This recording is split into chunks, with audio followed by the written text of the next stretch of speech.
The time has finally come to discuss 2024.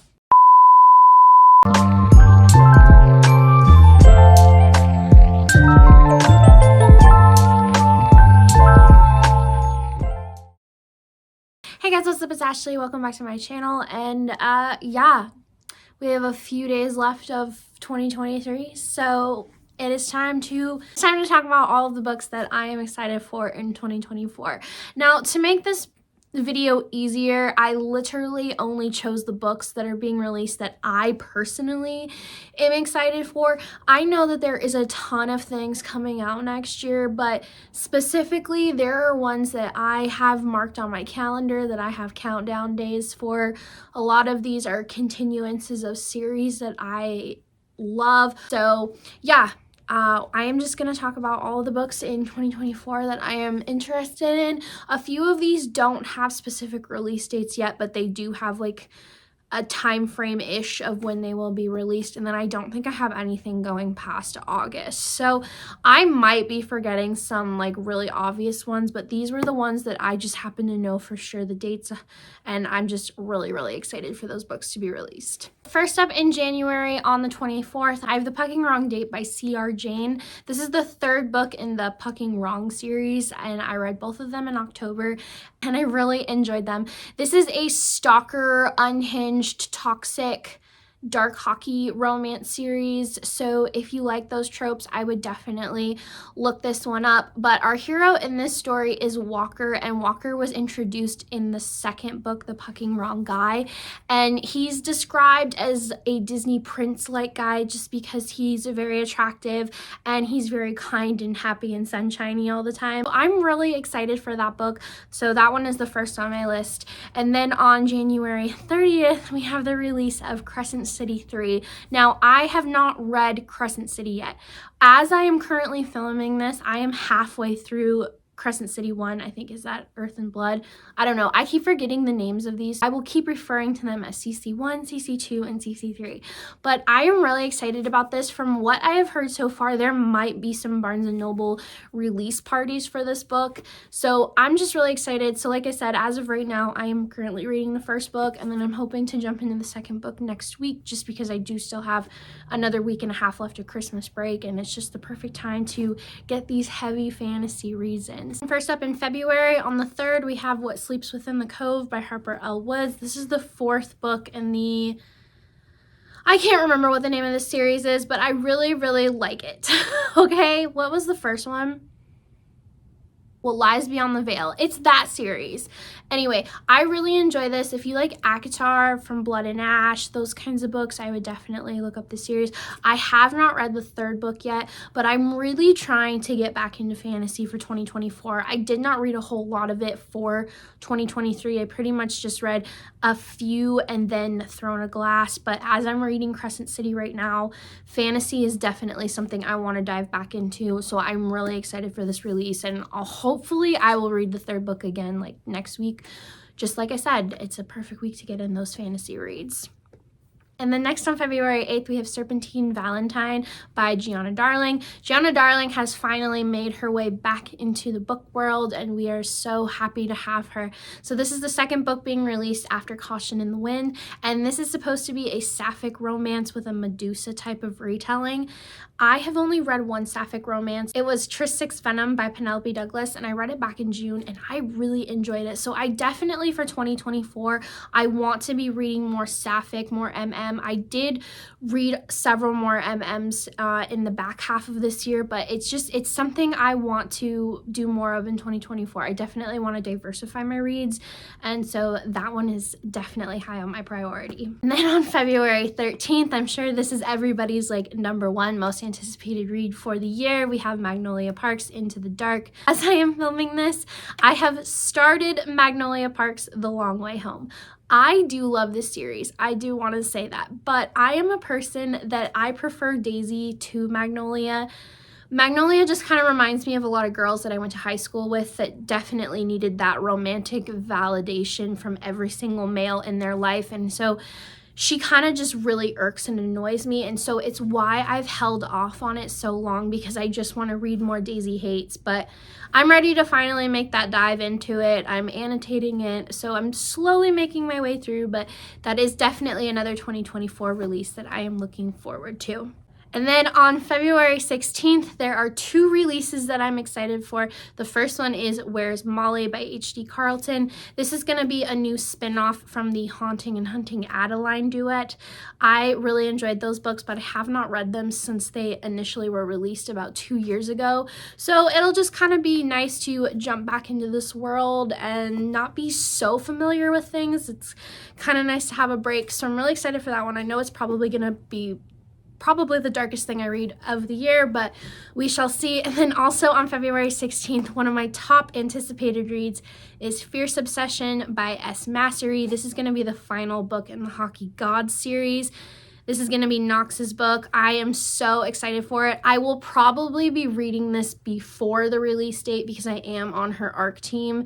So I'll probably be reading that into January, early February, whenever it comes out. Also did forget one more February release because it doesn't have a date. It just says February, and that's going to be Surrender by Sam Mariano. This is going to be book 4 in the Coastal Elite series. So if you have read Even If It Hurts, that is the first book in the series. So far, the first book is really like the top tier one, but I did enjoy book 2 and 3. I read them in October. I just didn't talk about them yet because I haven't done a wrap up for that month, but I really do enjoy this series. Sam writes very toxic and unhinged romances, and Surrender, I guess she released it last year. She co-wrote it with another author, and it was released as Sophie's Surrender. This is going to be the exact same book with, I think, a few edited changes. I'm not sure if the other author is putting her name on this or not. I've only seen Sam post about it, but it's going to be Surrender instead of Sophie's Surrender, and it's supposed to release sometime in February. I'm really excited for it, and from what I've heard about Sophie's Surrender, it is really dark, so I'm hoping it's going to be kind of more similar to Even If It Hurts, because I absolutely loved that book this year.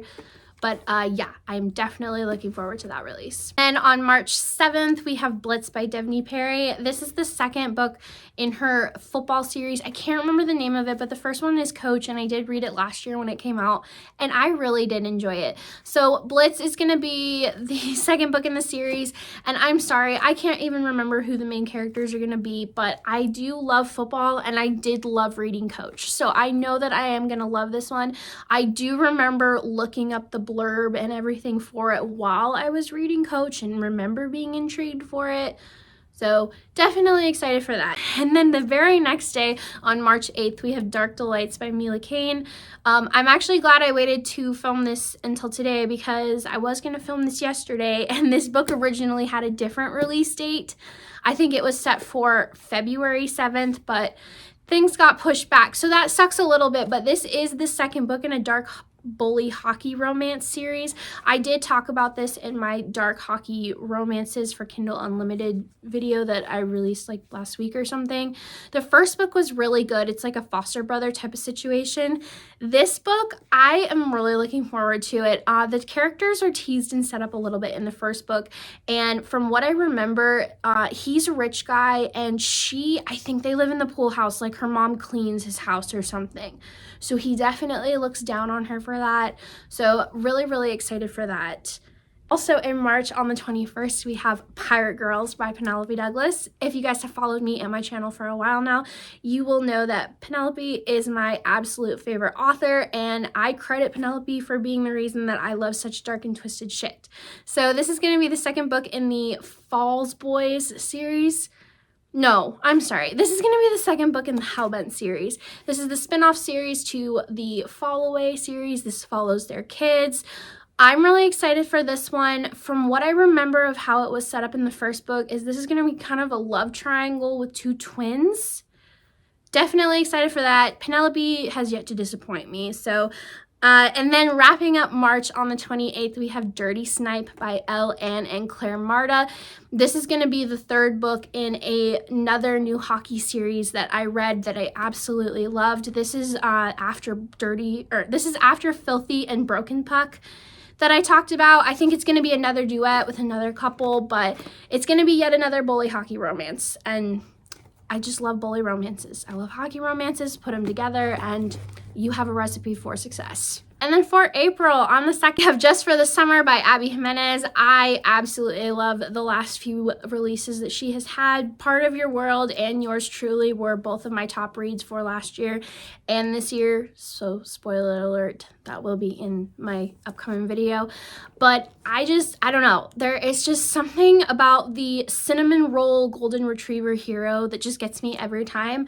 I think it's because I read so much dark stuff, so that when you have a golden boy, it's just, I don't know, it's really, really nice and refreshing. So I am really excited for this one. I have not looked up the blurb or anything for it. I trust Abby, so I'm just really excited for that one. And then on 4/16, we have my most anticipated read for the year. As soon as this date was announced in August, I put it on my calendar. I have it in my phone. I have it on my physical calendar. Actually, I have a few physical calendars. I have so many countdowns, y'all. I am taking the day off. I might take the week off. I don't know, but that is Taming 7 by Chloe Walsh. You guys know this is my absolute favorite series. I mean, duh. I own 4 versions of the series, just because I am obsessed. I'm a junkie and I have to. This is going to be Gibbsy and Claire's story, and so many people are excited for them. I am too. Personally, I am ready for Huey and Lizzie. Chloe's been dropping a lot of teasers for them on her Facebook page, so whenever that date gets announced, I'm going to be looking forward to that too. But my entire world is going to be revolving around Taming 7 for the first half of 2024. So I will talk about it a lot. I'm not even going to apologize for it. It's what it is. All right, and then wrapping up April, on the 23rd, we have Zodiac Academy 9. All right, I don't have a lot to say about the series, but at the same time, I do have a lot to say about the series because I'm just going to say I'm frustrated. I'm frustrated with the authors for dragging this out like they have. I am going to be honest. I have not even finished the 8th book yet because it was so full and packed with so many unnecessary POVs that I found myself skimming or completely skipping chapters in general. And so when they announced that that final book was not going to be the final book, I was a little upset. So I am still going to read ZA 9. I need to finish 8. I need to find time and patience for it. I want to start the series over. I'm thinking if I just start from the beginning, go all the way through, I'll find a new appreciation for it again. But in the meantime, I'm still a little pissed, and I don't know if you are too. If you like this series, let me know what your thoughts are on how the authors are choosing to end this, because it's quite a mess to me. I didn't have any releases that I personally wrote down for May. I know that there are some good books coming out in May, but just for me, there just weren't any that, like, oh my god, I have to read. So for June, on June 11th, we have Play Along. This is the 4th book by Liz Tomford in the Windy City series, and I have loved all 3 of them. I'm really excited for book 4. I liked how it was set up in book 3, so that's going to be a really fun, nice summer baseball read to kind of get the season going. And then in July, July 30th, we have 5 Brothers by Penelope Douglas. I think this is going to be, after Taming 7, probably my second most anticipated release, just because, like I said, I love Penelope. I love everything that they write. Credence is my favorite standalone book that I have ever read, and this is supposed to have a lot of Credence vibes. It's a spin-off to Tris 6 Venom. It takes place in that world, but from what I understand, our leading lady is going to be exploring her options with 5 guys, but she will make her decision at the end. So I know this book is going to probably cause some controversy this summer, but as a huge Penelope fan, as a big Credence stan, I am standing by this book, and I am really looking forward to it. And then on August 29th, the last of my anticipated reads is God of War by Rena Kent. Currently, I am on the 2nd book, God of Pain, and I really like Rena Kent, which is funny because in 2021, I read a few of her books, and I decided that she wasn't for me just because, I don't know, I didn't like some of the twists and turns the books took. But then in September this year, I decided to finish the Royal Elite series, like go back to it. And I'm glad I gave it another chance because I binged them all so quickly, and then I was able to just jump into God of Malice in October, and I really enjoyed it. And I'm really enjoying God of Pain so far. And from what I've heard about the other books, they're totally up there with the dark and the bully and all of the twisted lovely things that I like to read. So really excited for that. But yeah, that does pretty much wrap up all of the books that I am looking forward to. Oh, and I did want to talk about one more. It doesn't have a specific release date. The last time the author talked about it, she was thinking sometime in the spring. So I'm going to think maybe like April, May-ish, but that is going to be Sinister by KV Rose. This is the 4th book in the Ecstasy series, and I have talked about it a little bit in some recent videos on my channel. I really like this series. Eli Addison is probably one of my favorite new book boyfriends, and this is going to wrap up that series. And if you have read it, you will know that it's a lot. It's a lot of mental health representation, and I know KV has said herself that it's a lot for her to write this series and these characters. So I am very appreciative for her going back and wrapping it up and finishing it all. So that's definitely one that is a high anticipated release for me. I am just waiting for a date. All right, so that's going to do it for my most anticipated releases for 2024. Like I said, I know that there are probably plenty that I did not mention that I will be excited for and read, but these are just the ones that I know off the top of my head. I need them now. I want them now. Yeah. But anyways, I'm really excited for 2024. I don't know if I've mentioned this, but like in my slump for this last half of the year, I've really come to find that I definitely have a very defined reading taste. And so for 2024, I am just sticking with what I know and what I love. And if I want to venture out there and try new things, if I'm in a slump, I'll do that. But for now, I am just sticking with what makes me happy. So as always, don't forget to hit like, comment, and subscribe, and I will see you guys next time. Bye!